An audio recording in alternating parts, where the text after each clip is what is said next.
Hello, everyone. Welcome to the I guess technically it's the second stream, but the first stream that we're doing on Time the Lore Master, I guess. Hopefully everything is set up correctly. I think I see things happening, which is good. Yeah, I this is kind of like a recording video plus getting to hang out with you guys if you would like to show up. But we're going to be doing a tier list of Lord of the Rings characters. I have created it myself, so I have included as many people from the Lord of the Rings books as possible. And I guess I can wait a little bit to explain that, just to see if we get some more people. So we'll go through some things, make sure that everything works, make sure that things are tracking and nothing is going too haywire, which is good. I don't have coffee, which is unfortunate. I finished my coffee, so I got too late and I couldn't make more, but that's all right. So this is the last little bit. I do have some background music, so we'll see if that plays, and if it's too loud or if it's obnoxious, just let me know and I'll switch it. Or turn it off completely.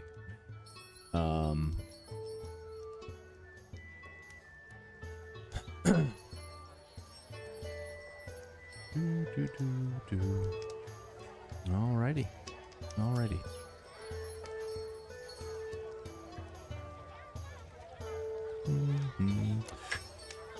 I'm gonna have a good time talking about Lord of the Rings, and new videos out today. So we got 8 more sentences, 8 more Lord of the Rings sentences to read, which is awesome. It's been a fun journey, fun time.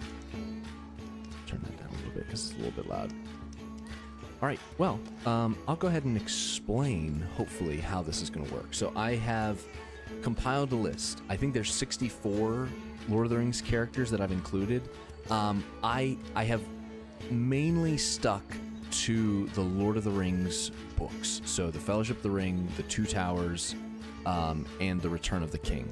So there won't be main characters from like the Hobbit and stuff. There are characters that appear in those in the Hobbit and other Tolkien stories, but for this tier list at least, we're sticking to Lord of the Rings characters. So all the main characters from Lord of the Rings are included, as well as a fair handful of kind of minor characters. And I went off the Lord of the Rings wiki for this, just to help me. So if I have forgot any, I sincerely apologize. But then also, we can add them in if I have missed your favorite character. So here is the list. This is what everybody wants to see. All right.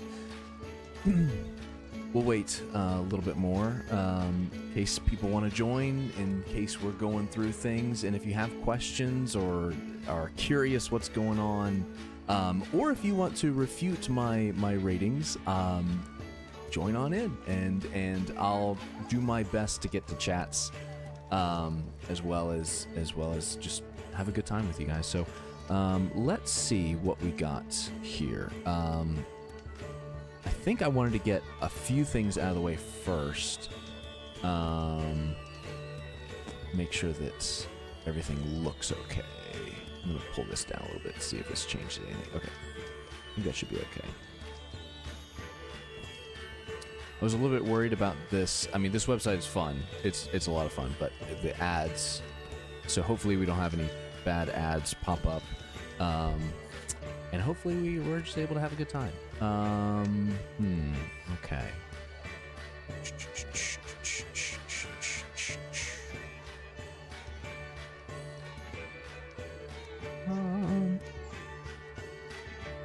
Looks like we got some people watching the stream, which is awesome. So, starting out, I want to do something important, I guess. Oh, I can't. I don't know. I remember how to do this. Okay.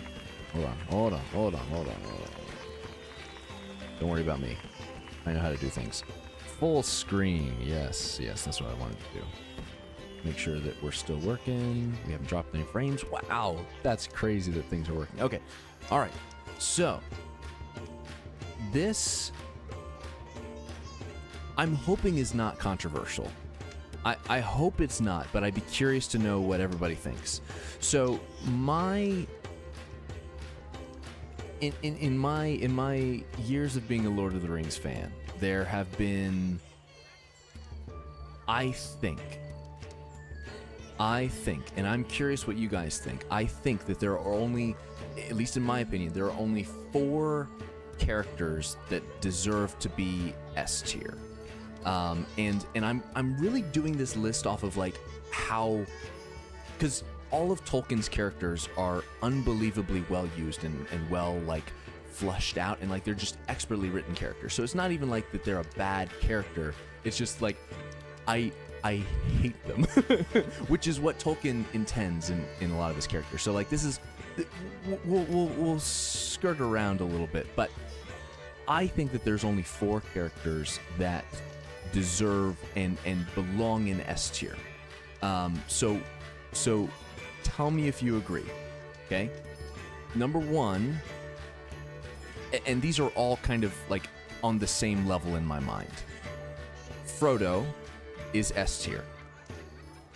Aragorn is S tier. Gandalf is S tier. Samwise Gamgee is S tier. These for me are the top. These right here, these are the very top of the list. And I don't think that anybody else gets into that tier of Lord of the Rings characters.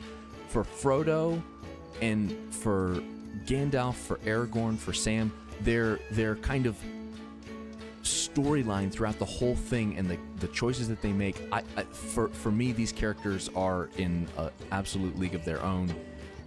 Aragorn is incredible. Gandalf is everywhere and doing everything. Frodo is the kind of the main protagonist of the story, and yet he is paired with Samwise, who really brings the quest to its fruition and like supports Frodo the whole way. So like those 4, I feel like, are in a tier of their own.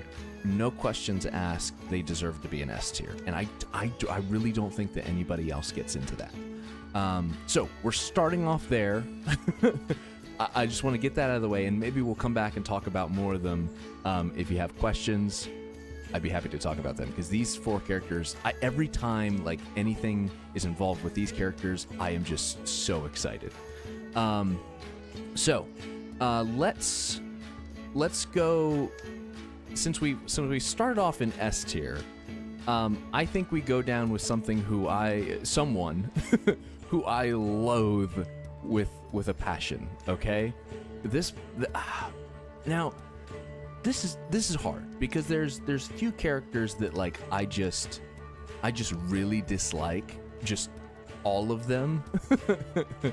And I'll see if I can find them, because like even Tolkien's characters, when he writes, even the evil characters, there's pity that you can feel towards that character. I mean, even it's too early to talk about him, but Gollum, like there's pity associated with Gollum, even though you really hate him because of what he does, and kind of his whole thing. Let me turn down the music a little bit more.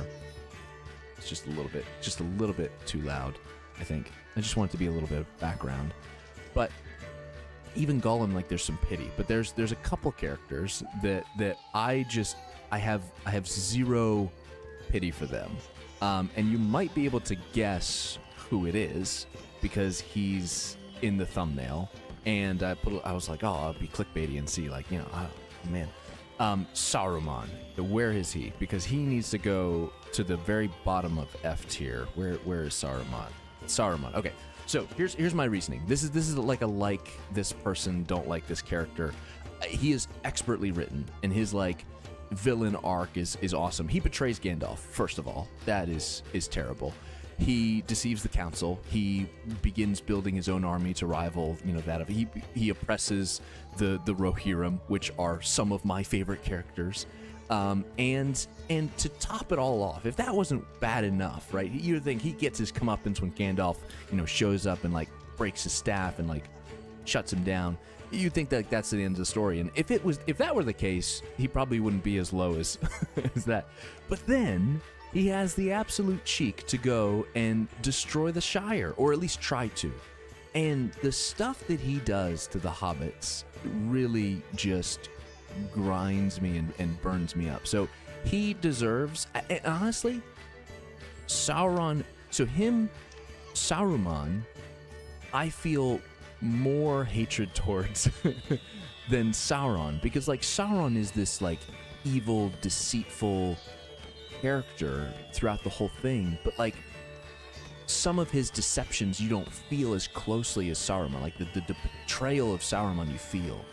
And so in some ways, like I feel like I would put him lower down than Sauron, just because of that and like the way that the story unfolds. So Arwen is interesting because in the movies, I think they did a really good job of giving her more. Like she's a bigger part of the story, which is really cool, and I like that a lot. But the parts that she has in the books are really cool. Like she is amazing. Like there's this tenseness of later on of like what she's going to choose, and I think that it does really well, and I really like her character.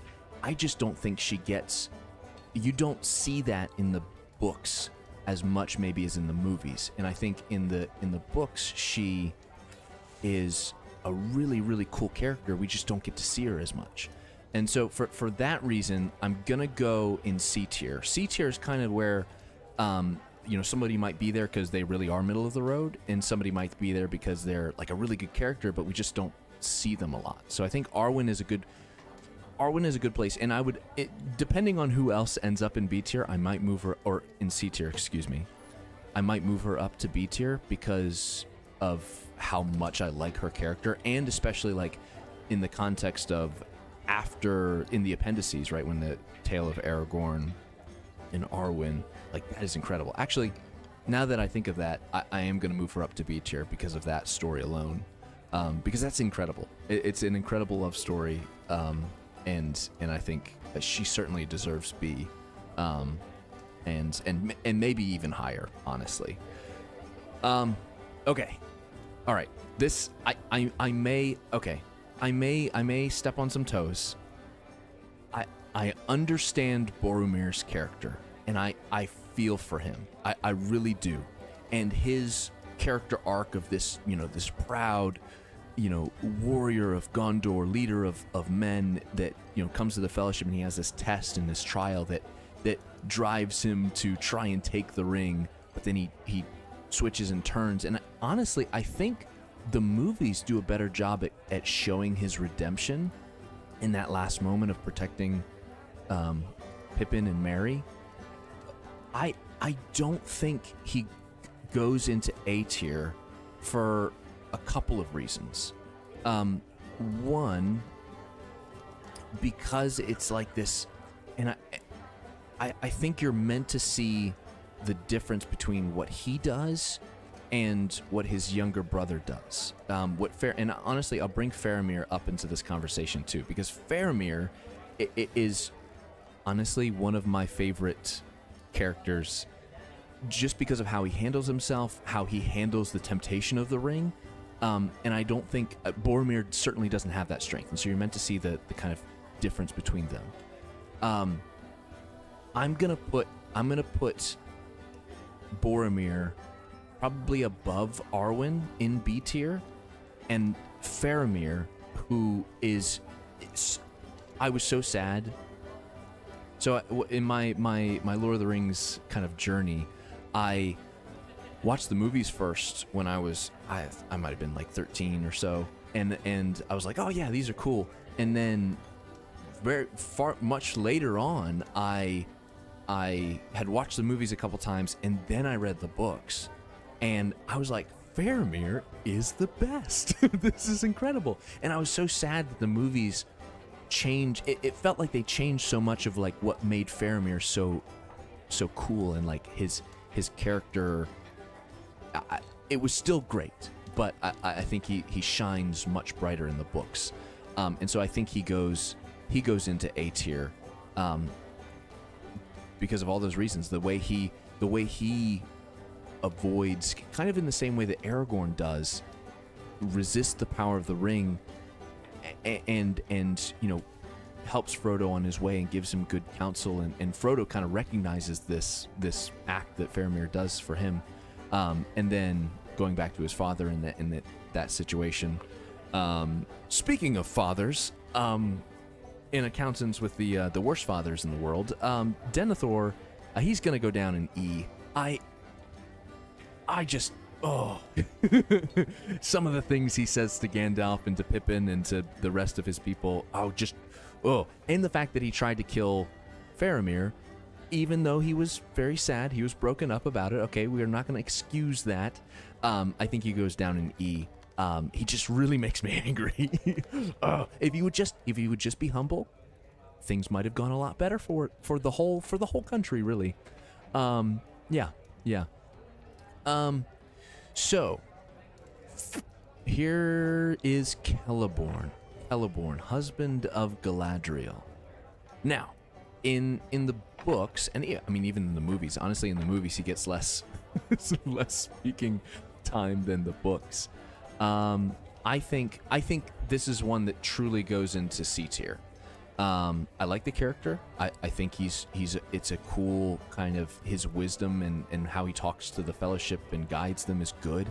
I just don't think there's enough of him to put him any higher than C tier. And we'll see where he ends up in C tier, but that's where we're gonna go for now. Peregrine, where are you? You need to come up with Merry. Where's Peregrine? Here he is. There's Peregrine. So Merry and Pippin go together. Obviously, that's their thing. I'm thinking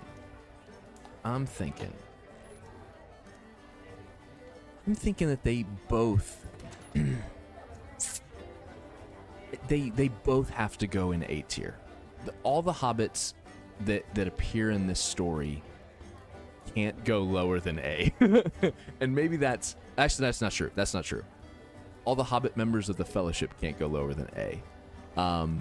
Because of what they all accomplished. Like you see their arc from, they're kind of at even in the beginning of the story when Frodo is kind of decided to go on this quest to take the ring just to Rivendell. In the beginning, they're like, we're gonna go with you, and that commitment remains, even though at the beginning they don't know what they're getting into. That commitment remains even when they figure out the danger and they keep going. And I think that's really cool. And then that ends up in them kind of growing into these, these leaders that Gandalf kind of knew that they would from the beginning, where they go back in the scouring of the Shire and they take control and they protect their people and restore order. And it's really cool to see them kind of grow into that. And why not, while we're talking about the Merry and Pippin, why don't we talk about Fredegar Bulger, okay? Fredegar, what a guy. He's going right up next to Arwen, a little bit below her. He just doesn't have a lot of screen time, but what an absolute legend, okay? Fredegar is the 5th member of the conspiracy, so to speak, in the first few chapters of Lord of the Rings, where they're figuring out, what's Frodo gonna do? Like, is he leaving? Like, what's happening? And he says, I'm not going with you, but I'm gonna help you as best I can. And he stays behind when the Black Riders attack, which is incredible. And then when Saruman's cronies are taking over the Shire, he's standing up to them, and he ends up getting put in stocks in prison for that. But what a legend! What a legend! Hey, Relics of Arda.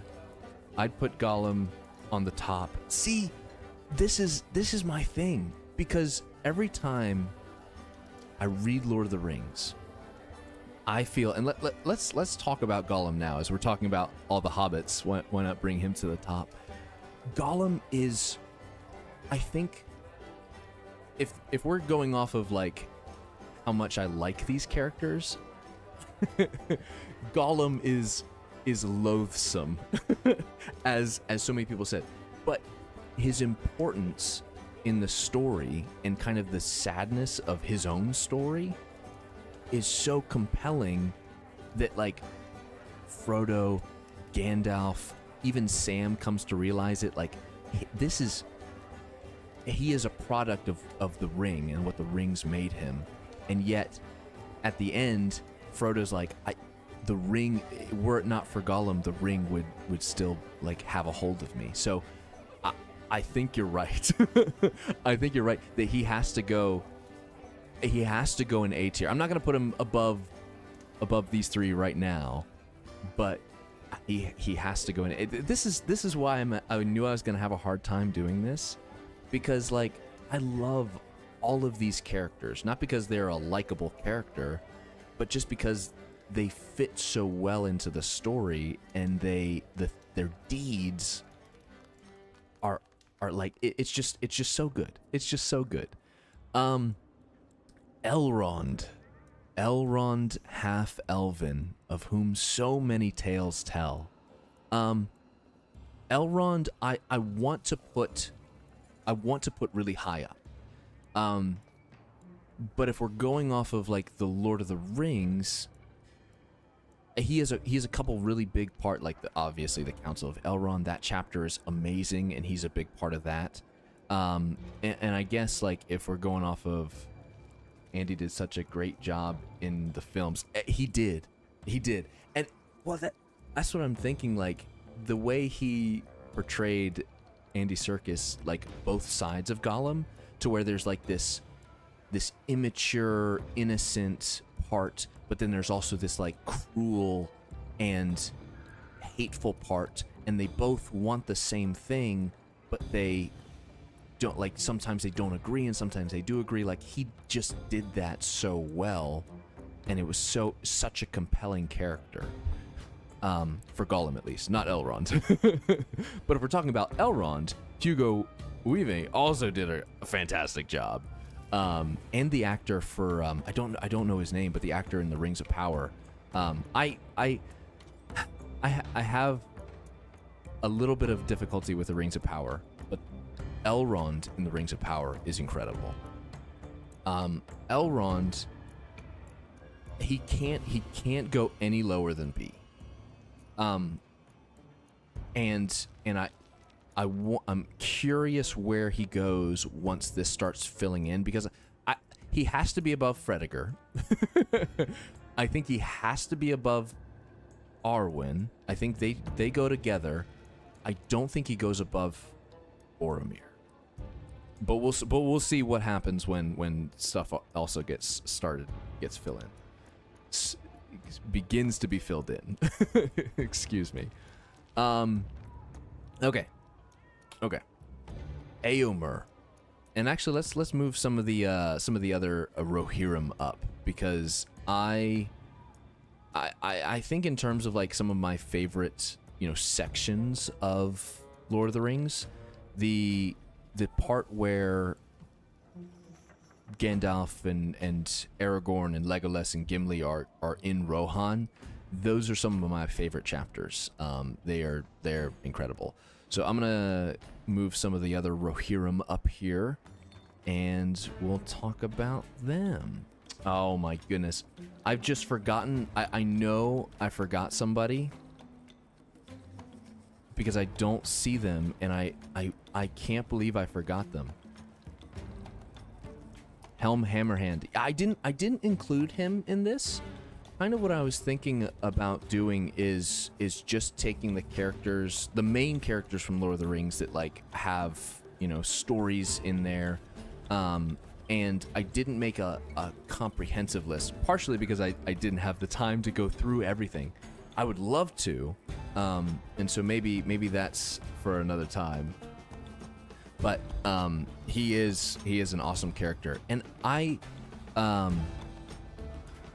I mean, he's legendary. Dying standing up is crazy, and remaining standing up is crazy. So Helm is certainly up there. And in terms of the legends, maybe we do Lord of the Rings legends for a different tier list. Makes sense. That'd be a lot of characters. It's not as many as I was thinking. I think it's like if you were to do The Hobbit and the Lord of the Rings, I think it would be probably close to like 200 characters, probably more, between 200 and 300, which now that I say it out loud is a lot. So maybe yeah, maybe we don't do that. Okay, Theoden,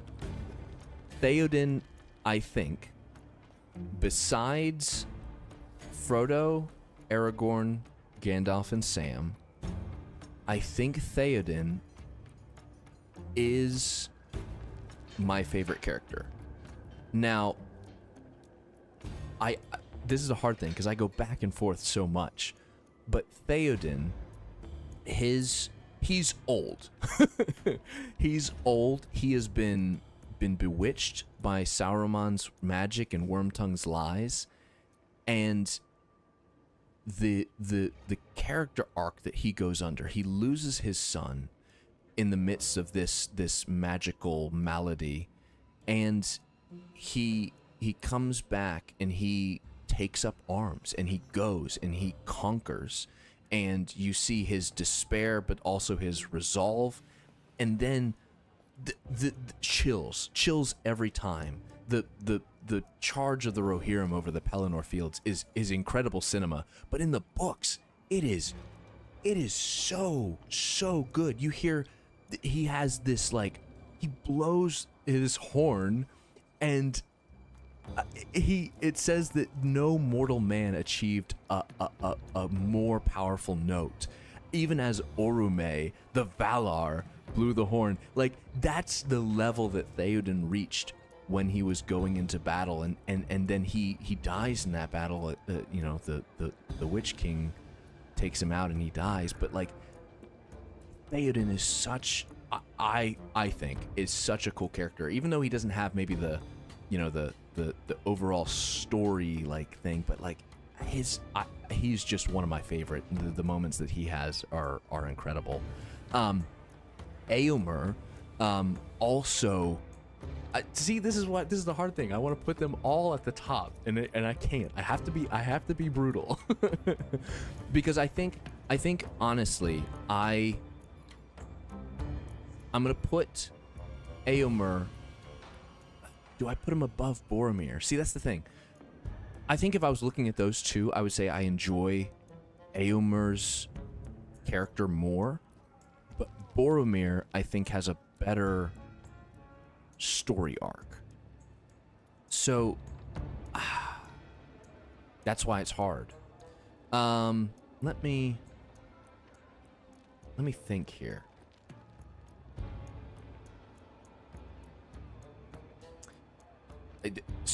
Make some of the best speeches. Absolutely. I think so if we go with story, I would put Boromir over Éomer. But like, just sheer, like, I like the character, I think Éomer takes it past. So I'm gonna go with story, and I'm gonna leave Boromir above Éomer. And see, this is the hard thing. I think he falls if I put him below these two. Love Éomer so much. Some of the things he says are just incredible. And he's just got this youthful like boldness to say the things even when they're talking with Sauron. Like, he's ready to do the right thing regardless of what the consequences are. And that could be bad. It turns out being somewhat bad in the Battle of the Pelennor Fields when he gets cut off, but he's ready to do what's right, and it's not going to stop him. This is one I added in that I probably wouldn't have. I think this is Erkenbrand, and I don't even know, you can correct me if I'm wrong, but I don't even think that he says anything in the Lord of the Rings books. So I'm gonna put him down here. Just, he's a cool character. he shows up. He's the one that comes with Gandalf when they rescue the people at Helm's Deep. But I just don't think I can correctly put him in a tier at this point. Éowyn. Okay. All right. This is... I don't think this is controversial.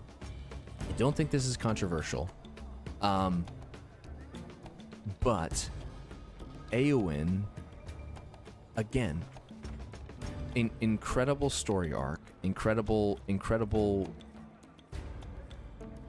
formation of this character, and the fact that like there's this love triangle and yet not, and that all of it all fulfills in the end. And so you have this you know, Éowyn, who is kind of crippled under Theoden as he falls into torment, and yet she rises from that, and you think that, oh, she's good, but then she has no hope, and so she goes and seeks death in battle. Death doesn't come, and she wants to go, and yet she finds this other tormented soul, so to speak. She's B at the most. Oh. See, that's where I'm struggling. I think I would put her above Éomer.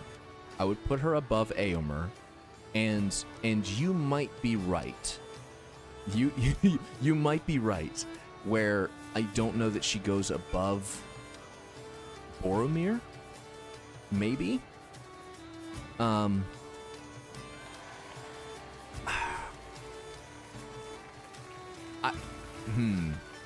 I feel like I'm just gonna clump all the similar characters together, which might happen, but that's okay.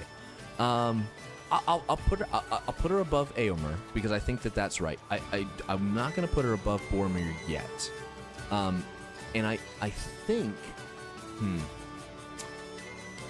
I'm okay with that. Okay, Grima, I hate. He's going down in E. This is the thing with Grima. This is my thought. I just listened to the audiobook part of his his kind of beginning part of the story today, and my only thought was, like, obviously he's twisted by the lies of Saruman. Obviously he's made some bad decisions already. He's already done a lot of evil stuff. But when Gandalf comes and frees Theoden, and Theoden says to him, he's like, shoot, like, come with me, like, go with me into battle.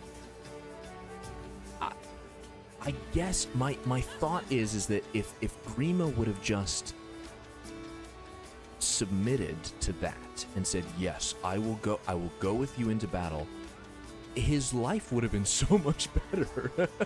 And I guess that what the kind of thought is that he thinks that Saruman is the most powerful, and that's why he's sacrificed so much of himself to serve Saruman. That's why he's done so much evil. I don't think... I think I pity him more than Denethor. So I'm going to put him above Denethor. But Grima is so frustrating because he's like, all you would have had to do, even Frodo at the end of the story, like, gives him a way out, and he doesn't take it. And so Grima is there for that reason. Galadriel. Ooh. Okay. Galadriel, I think, in the Lord of the Rings story, is desperately important in the journey of Frodo. I think if she is not there when, after Gandalf dies, that Frodo's need is much more desperate. But she doesn't have the, a lot of thing in the story. Basically, she gives counsel and she gives gifts, and then she kind of moves out of the story, similar to Elrond. I love the character of Galadriel, and I think that in the I don't know that I would say she's more important to the story than Elrond. I don't think that's true, but I think that her parts in the story I enjoyed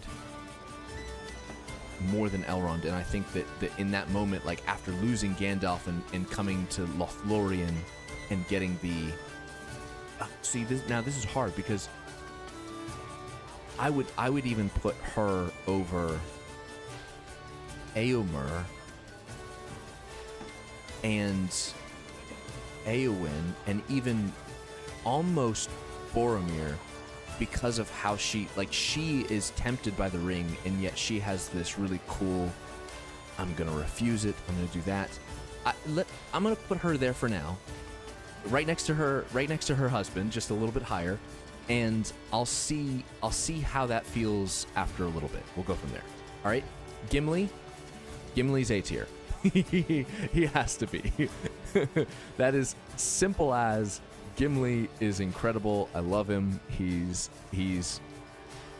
such a fun character. Like he's just so great. And I think it would be only right if we also put his best mate, his best friend in all the Middle Earth that we know of, Legolas, up there with him, because I think they deserve A tier. I might put Gimli over Legolas because I feel like Gimli, they're almost interchangeable, but I think because Legolas is an elf, they're a little bit like higher and more like lofty, and Gimli's just kind of this like ruddy kind of fighter, and he's just kind of no nonsense, and so I think I'll put Gimli above Legolas. This is such also this picture. I grabbed all of these pictures from the wiki, and this picture of Legolas and Gimli is incredible. I love it. So I think that's where I'll put them. This is Glorfindel.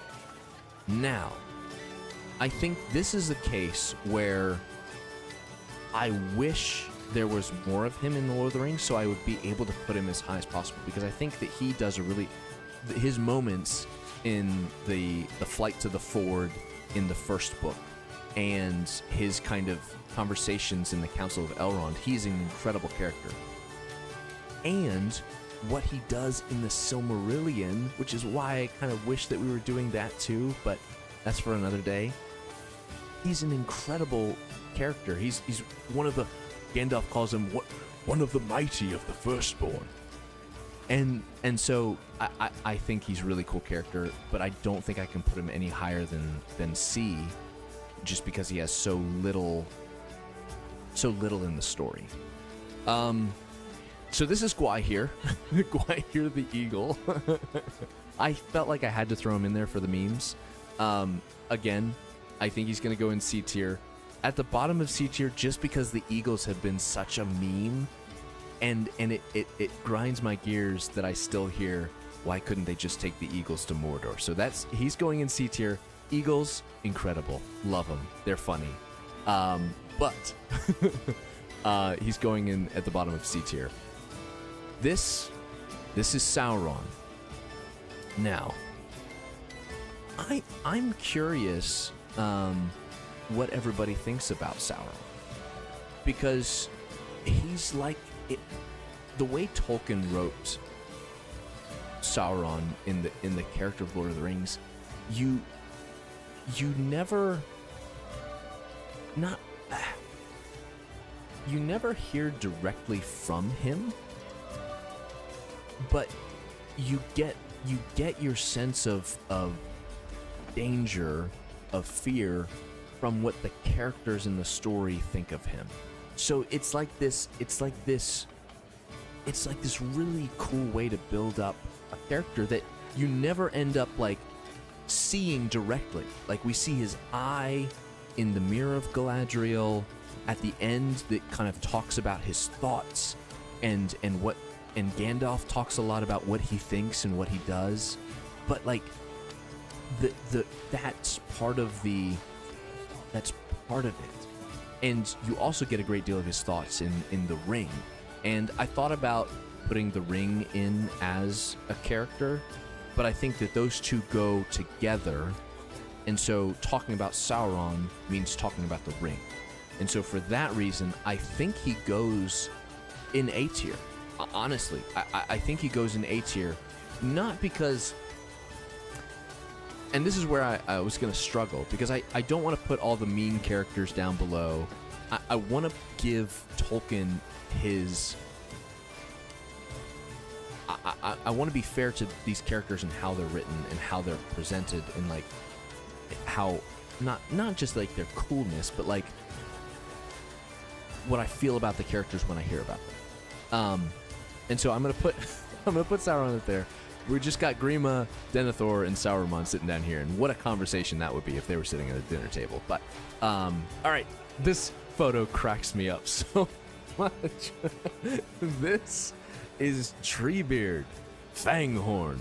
Okay, so I listen to the audiobooks a lot. Okay, and it's like my go-to, like falling asleep. I listen to the audiobooks. If I'm driving in the car, I listen to the audiobooks, whatever I'm doing. And Treebeard is hilarious and funny, but he talks so slow. Which is on purpose. Like, that's what it's supposed to be the character. But the chapters with Treebeard in them are so long, which is great. It's just very funny. I think Treebeard, as a character, I think he goes up in B tier. The parts with him are really cool. The kind of the Isengard conquering is incredible, and kind of the history of the trees and the forests, and the Ents in that is really cool. And it's I think Treebeard goes up in B. I think he goes above Fatty Bulger, even though he's, Fatty is incredible. I would have a hard time putting him above anybody else in this list, though. But I could be convinced. But I'll put him there for that. All right. The Witch King, the Sorcerer King of Angmar. This is one of those ones to where he's again this kind of nameless fear at the beginning when Frodo is being chased by the Black Riders. He's being, pursued. He doesn't know by what, and then in the dell at Weathertop, he sees this pale king, and it stabs him, and then ever since then it kind of grows in intensity that this king, and it's the Nazgul as a whole, but this Witch King is the leader of them. And then there's this moment where he breaks through the doors of Minas Tirith with Grond, and challenges Gandalf for the mastery of the city, and then his incredible fall, cut down by Meriadoc, Brandybuck, and Éowyn. At the Battle of the Pelennor Fields, after killing Theoden, or I guess severely wounding him to death. So the Witch King again is a character that I really, really like, and I think he does. I think he's a really cool character. So I'm gonna put him. Nobody's in D tier yet, and I think I have a feeling that some of the orcs are gonna go in D tier. But I'm gonna put him. I'm gonna put him at the bottom of. I'm gonna put him at the bottom of B. I think that's a good place to put him, as far as it goes. This is Balin. Okay, Balin. I was going back and forth about whether to include Balin.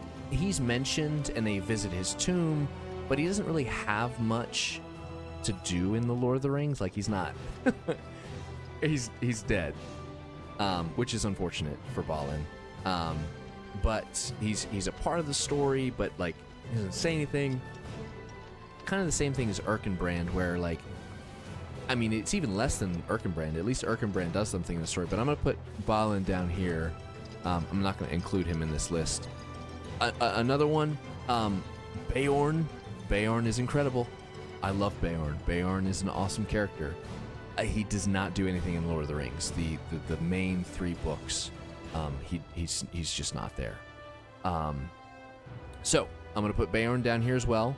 I love Beorn. This one's fun. Okay, this is Bergil. Okay, Bergil is the son of Baragond, and I don't know if I have a picture of Baragond. I don't think I do. So Baragond and Bergil are kind of the 2 people that Pippin really talks to in Minas Tirith when he goes there with Gandalf. And I understand why they cut it out of the movies, because it would make for it would be too busy. But in the chapters, like it's really cool because you get Pippin kind of taken under the wing of this man of Gondor, Baragond. But then you also, and he hears about the war and the struggle and all these sort of things, and you also hear about it from his son, and what it means to be and Baragond. Bergil, excuse me. Bergil is the one who brings Athelas, that ends up healing Merry, Faramir, and Éowyn in the story, so which is really cool. So I'm gonna put him. He doesn't have a lot in the story, but I'm gonna put him up in, as well as Baragond. Bergil and Baragond go up in C tier, at the top of C tier, because I think I just really like their characters. This is Bregolad. Okay, Bregolad is another one of the Ents. He's the one that Treebeard kind of hands Merry and Pippin off to when I guess to babysit them. But he's a fun Ent. He likes rowan trees. He likes to sing, and he's just a fun character. Doesn't have a lot of screen time. So he's going up in C. I think I'm gonna put him above the Eagles. I'm gonna put him above the Eagles, but he doesn't do too much. Barleyman Butterbur. Okay, now I love me some Barleyman.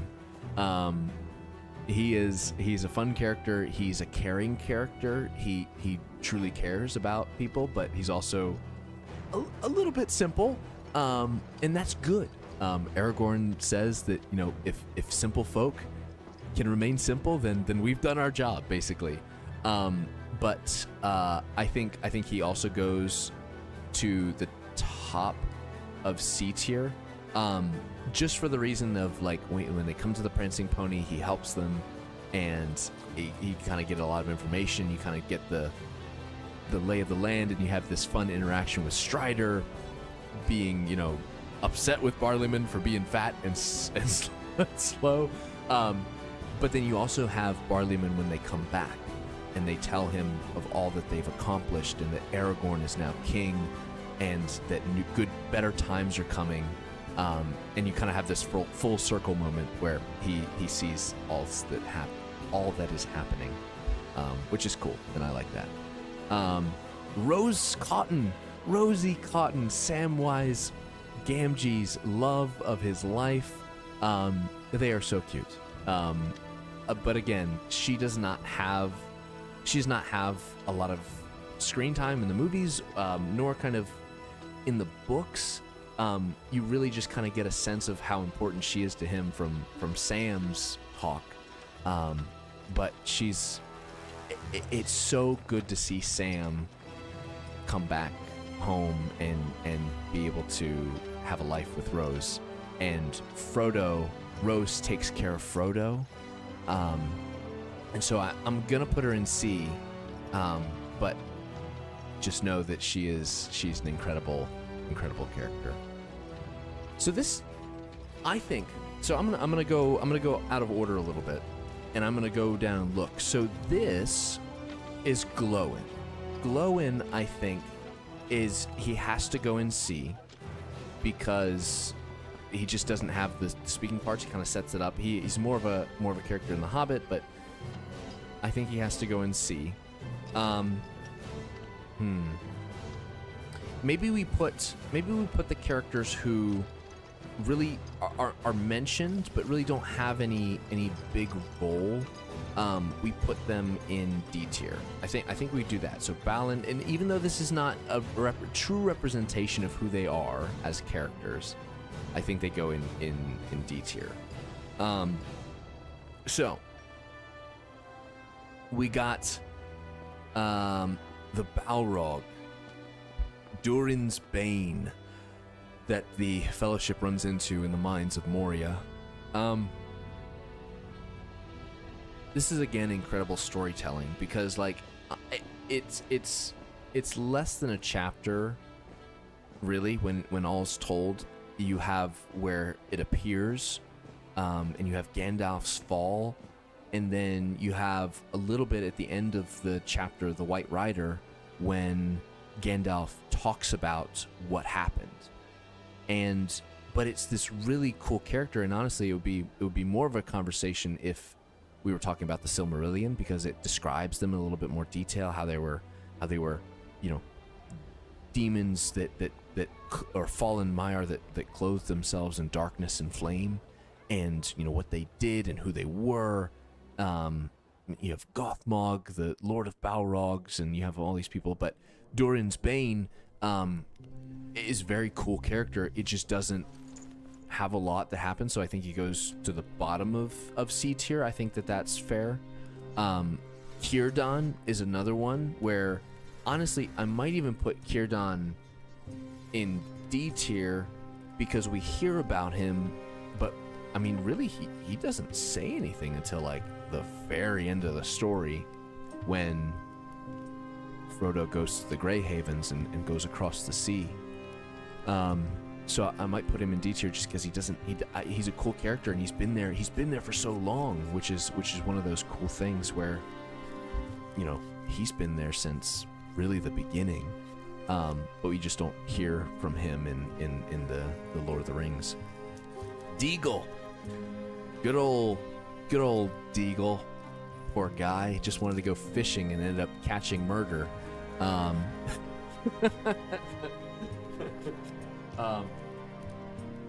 Where to put Deagle? Because you just hear from Deagle when Gandalf tells his piece about the history of the ring to Frodo. So I'm gonna put him at the bottom of D tier because you don't hear much from him. He's a sad story. I feel bad for him, but we don't hear from him. We don't have a lot of ideas about his character, you know, who he is. We knew he liked fishing, and we knew that he could probably choose his friends better. But you know, a lot of people can say that, so we'll put Deagle at the bottom of D. But it's not his fault, okay? Maybe a little bit his fault, but not all his fault. All right, Dain the Second.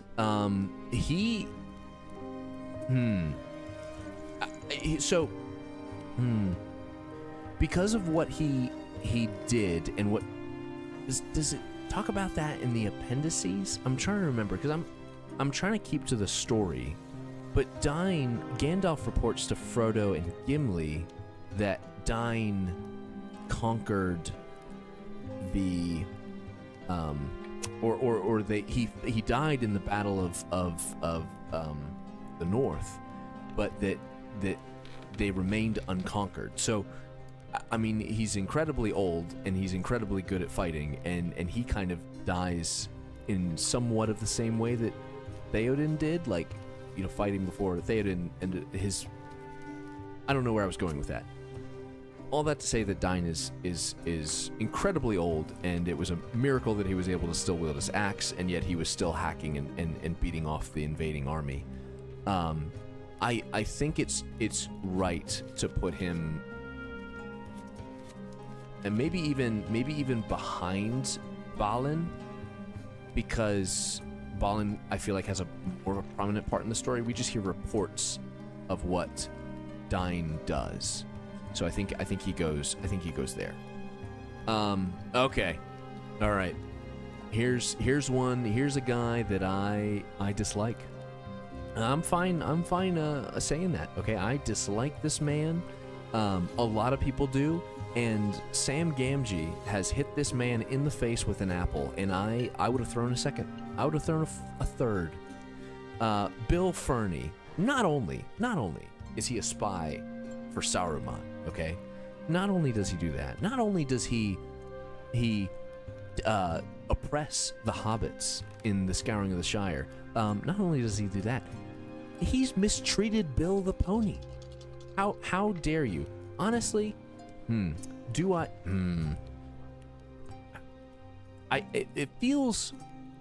feels a little harsh to put him in F tier with Saruman. But for the mistreatment of animals, he's going down there. he's going down there. Hamfast. Hamfast is hilarious. I love Hamfast.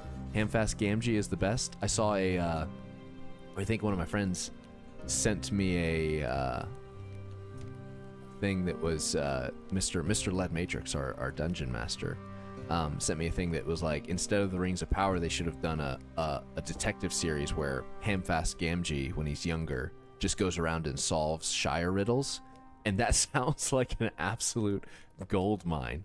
But he does not have a huge part in Lord of the Rings. He's got some hilarious bits, some real good one-liners, some zingers. So I'm gonna put him. I'm gonna put him in C tier.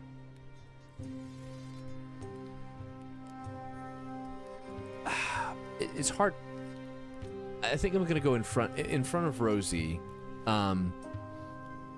Probably. We might change him later. He might go up later, but still.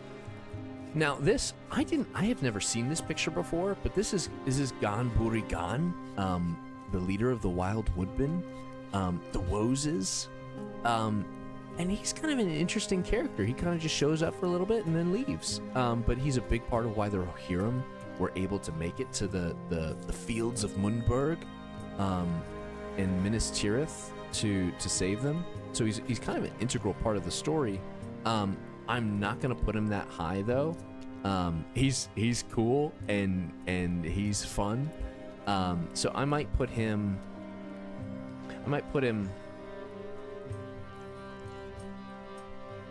Oh, I think the Balrog is a cooler part of the story than Gan Buri Gan, but I'll put him there. This is Gildor in Glorion. And he is a big reason why Frodo had help on the road. Gandalf obviously was taken captive by Saruman, and so he wasn't able to tell the elves about Frodo's escape or his plan. And so Gildor is a big reason when they met in the Shire of why Frodo was able to even make it to Rivendell. That being said, again, he doesn't have a lot of screen time, so he can't go any higher than C. Really, I think he's one of those ones that would be in D tier, but he does a big deal. So I'll put him. I feel like he's above Glowin because he has a conversation with Frodo. He gives Frodo some really good advice. He's above Rosie. He's above Hamfast. I think the margin between him and, just because this is difficult, just because I think in the moment Frodo was so clueless about what was going on and alone, really. I mean, he was with Pippin and Sam. I think I'm gonna put him above Celeborn just because the advice that he unwillingly gave to Frodo. He knew that Frodo needed help, and so he gave advice even though he didn't. Elves don't like to give advice. I'm gonna put him above Celeborn and behind Glorfindel, because Glorfindel was much more active in getting Frodo to Rivendell. So I'll put him there. Now we come to the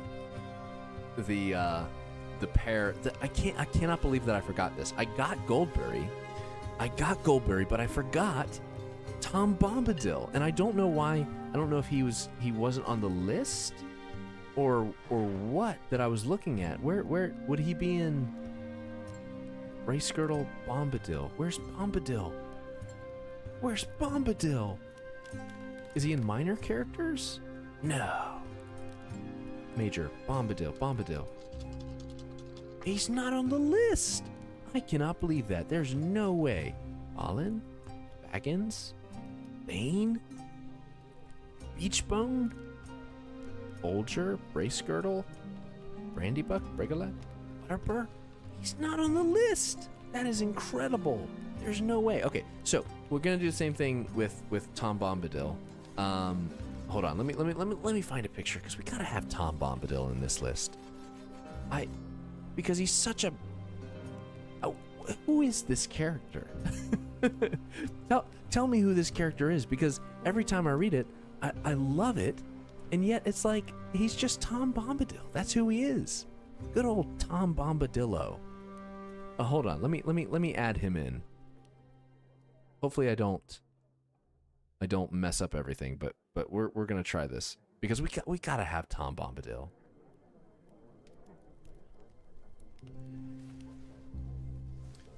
Good old Tom. Okay. Whew. I was worried that was gonna mess up everything, but I think we're okay. We're gonna get ads. No. Oh, there we go. Hey, we're back. All right. Tom Bombadil. Gotta love him. And that's just who he is. That's just who he is. Tom Bombadil. So, Tom Bombadil and Goldberry. This is one of the. All right, we're getting some weird ads. So I don't want to.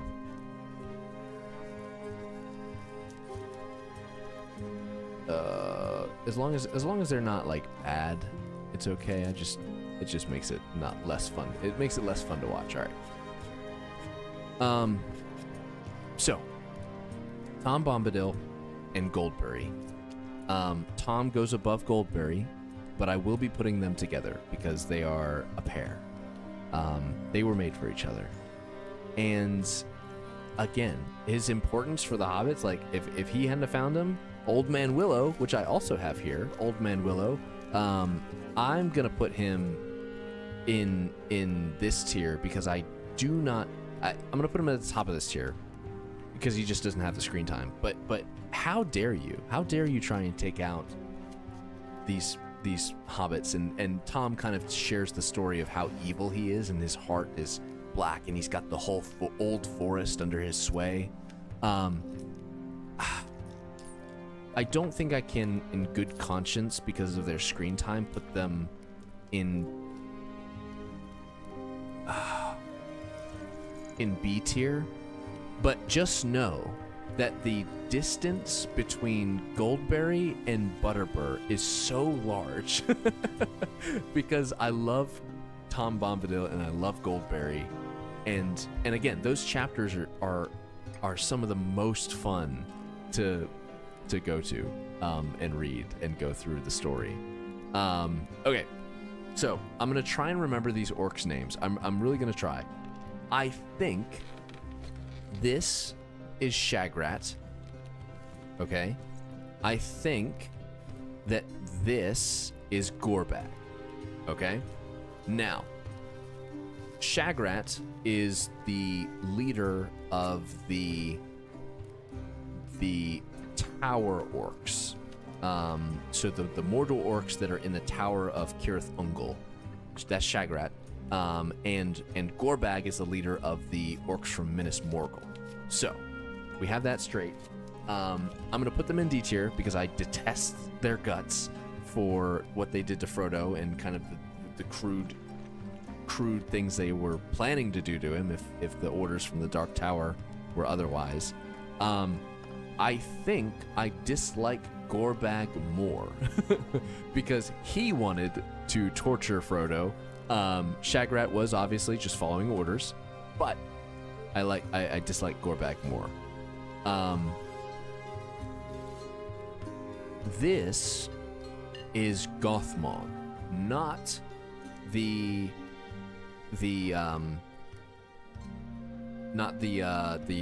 Balrog, but this is the lieutenant of Morgul Vale, who takes over when the Witch King dies. Again, you don't hear much from him. He says his name and he continues the assault. He's apparently very smart. He is gonna go in D tier because we just don't hear much about him. Now this is Grishnak. Grishnak is detestable. I'm gonna put him close to Grima because they kind of happen in the same story, or close to the same story. So he is, he's gonna go there. He's trying to sneak the hobbits away, Merry and Pippin, to take them back to Mordor, hand them over to a Nazgul. So yeah, that gets you into E tier. Sorry, buddy. You got what you had coming. You got speared through by one of the Rohirrim. So Halbarad. This is Halbarad, one of the Rangers. When Aragorn's people come over the mountain to aid him, Halbarad is leading them. And Halbarad's character ends up dying in the Battle of the Pelennor Fields, which is there's so many people that died in that battle, kind of side characters. Theoden dies, and it's a bloody battle. Halbarad, again, he doesn't really have much screen time. I think one of the coolest things that Halbarad says, and I might even put him above Glowin for this, is that he maybe I can find it real quick, because it's such an interesting perspective on, because Aragorn has said, he's like, oh yeah, we've kept watch over the hobbits, but what does he say? He says a little folk they are, but of great a little people they are, but of great worth of the hobbit folk, and we do not grow tired of watching and protecting them. And I don't, that's not the exact quote, but it gives you an idea of his heart, and this idea that the hobbit folk have no idea that the rangers are risking their lives to protect them, but they are, and the rangers enjoy that they are able to keep the hobbit folk safe. So I think that's why I put him above some of the other ones that are here. Haldir. Okay. Haldir in the books is less of an emotional character, because in the movies I think they did a really cool thing where they had the elves show up at Helm's Deep and fight with the men, which is really cool, and you have this really emotional sacrifice that Haldir takes and dies in defense of Helm's Deep. That doesn't happen in the books, but Haldir is still friendly, and he does much to be able to allow Gimli in, and he's very courteous, but he just does not have the same story arc. And so in the books, I would probably put him above all the the lesser characters kind of here, but he just does not have quite the impact that he does in the movies, at least. This Hama. Oh, Hama. His death in the movies was so sad when it happens, in the books. He's the door ward, and he tries to do his best, and he's serving his king, but then in the Battle of Helm's Deep he dies before the gates, and his death really affects Theoden, and it's partially why he's so bent on going to see Saruman is because of Hama's death. So I think Hama goes up with Haldir in that respect. I think that his character is close to there. Eorith. Eorith, to my knowledge, is not in the movies. Eorith is hilarious. It's hilarious every time. And this is I think the audiobooks are so fun because Andy Serkis, when he reads them, does so well doing Eorith. And she's an old healer. She's a little bit of a chatterbox, and she's hilarious. And Aragorn is short with her, but it's so funny. And so is Gandalf. But she's a very funny character, and she's the one that kind of says the words. Excuse me. She's the one that says the words that kind of bring to Gandalf's mind how they can prove that Aragorn is the true king. So she's really important in the story as well. I think I'm going to put her up. I don't want to put her above these ones, but I think putting her next to Birgil and Baragond is a good, because she's kind of a part of that story. I'll put her below these three elves. I don't think that I like her character as much as those three individually. So I'll put her at the mouth of Sauron. Okay.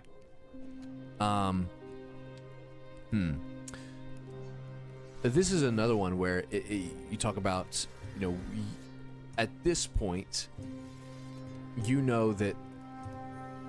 I'm trying to remember how this goes, because when you're reading through, do you know that? I don't think you do. I think when you read that part, you don't know that Frodo. Oh no, you do know that Frodo's been taken. You know that Frodo's been taken, but you don't know what's happened to him, and so you have this.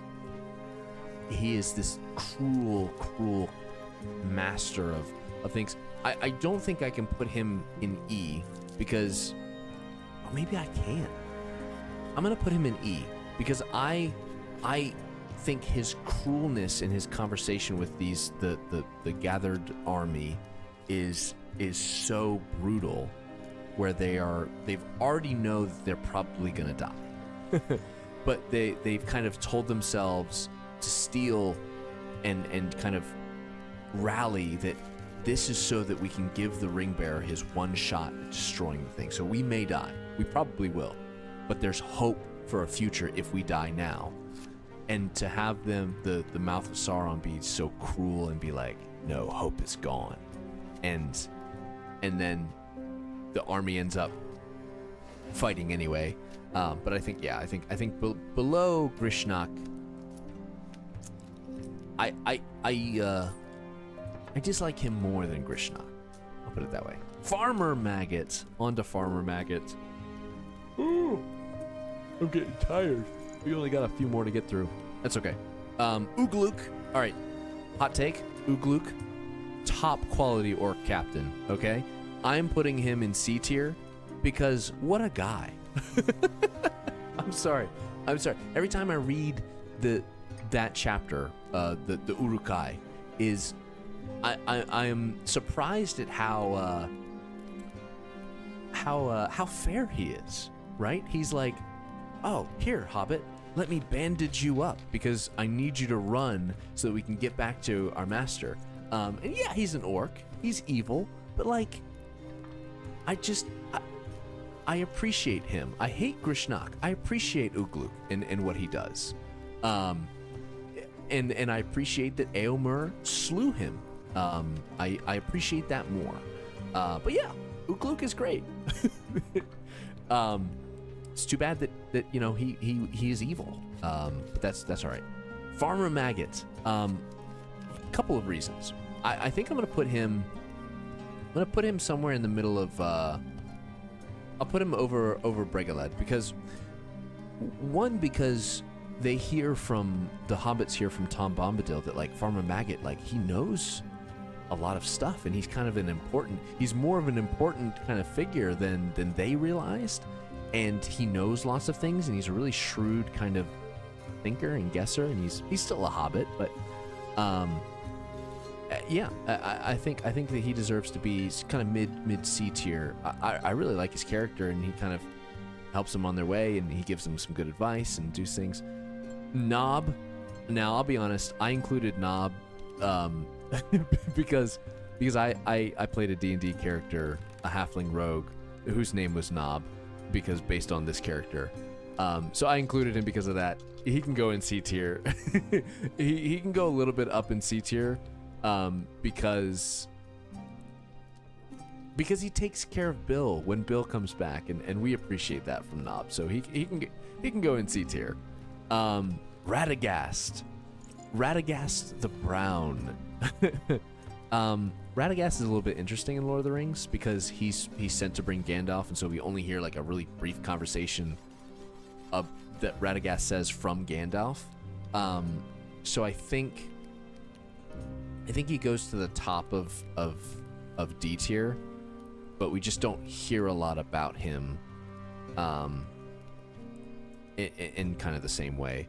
I'm looking at this now. I think Thranduil goes, because of his incredible Hobbit moments, I think he goes to the top of D tier, but he just does not have really any moments in Lord of the Rings, aside from like the appendices where it talks about the Battle of Mirkwood and him and Celeborn kind of meeting after that battle. And then the Watcher, I think it's only right that the Watcher goes... I think it goes behind the Balrog. I think it goes behind Durin's Bane. And now, we get down to the Hobbitses. Now, we have a very select few in F tier. I think we're gonna add one, at least, maybe two more. Ted Sandyman, F tier. He goes below Bill Ferny in my mind. Ted Sandyman he starts out okay. In the beginning, in chapter 1, like, he's talking with Sam, and they're just kind of like shooting the breeze, and Ted's a little bit rough around the edges, but like he's all right. And then by the end, he's all in with making the Shire a place of work, of oppression, and Frodo kind of acknowledges that like he's really gone over to the dark side. He's like, I hope not.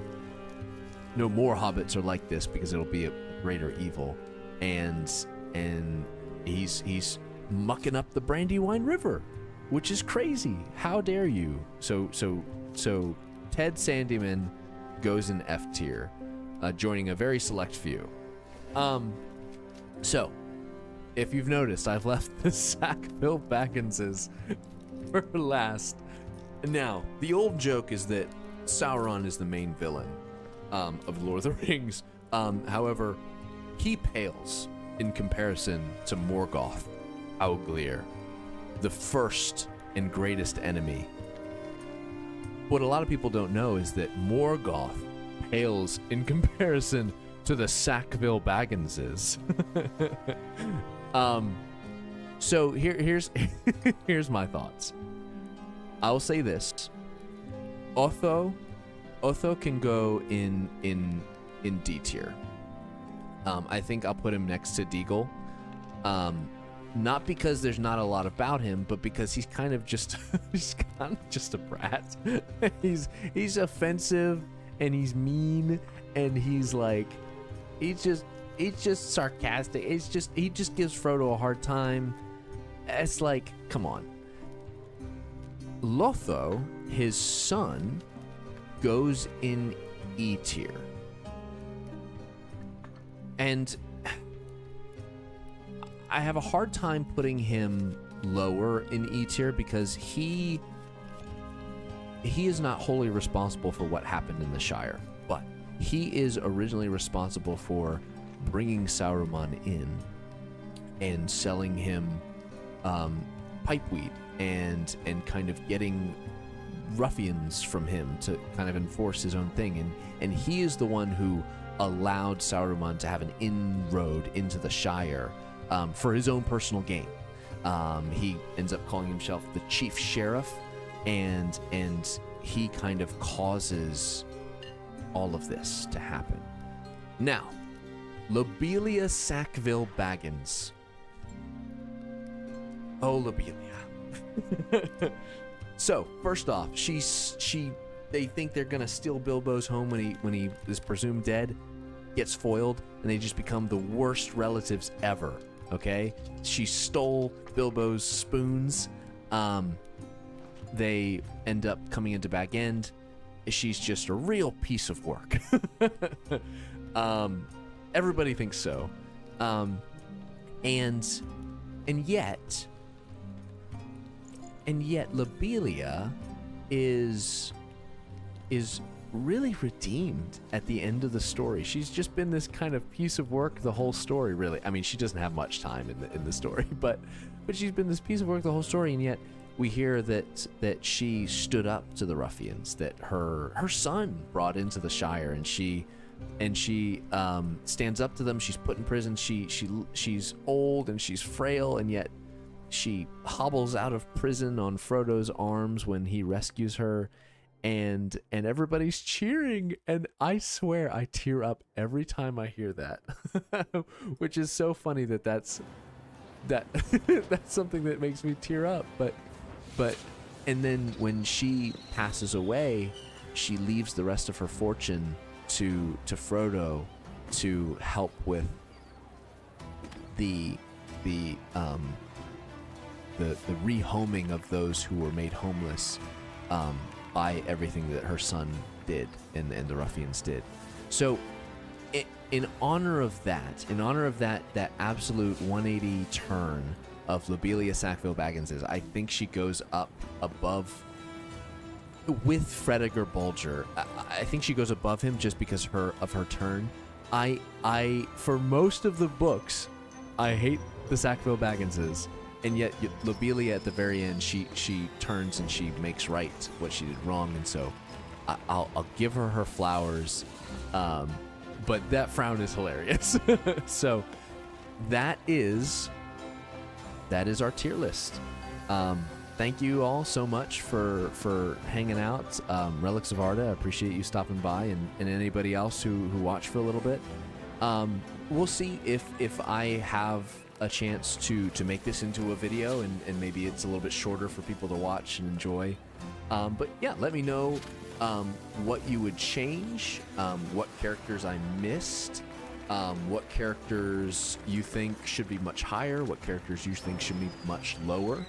And we'll be back tomorrow with more Lord of the Rings for every new subscriber, and I'll see you then. So thank you all so much for coming along for this epic journey, and I'll see you next time. So long.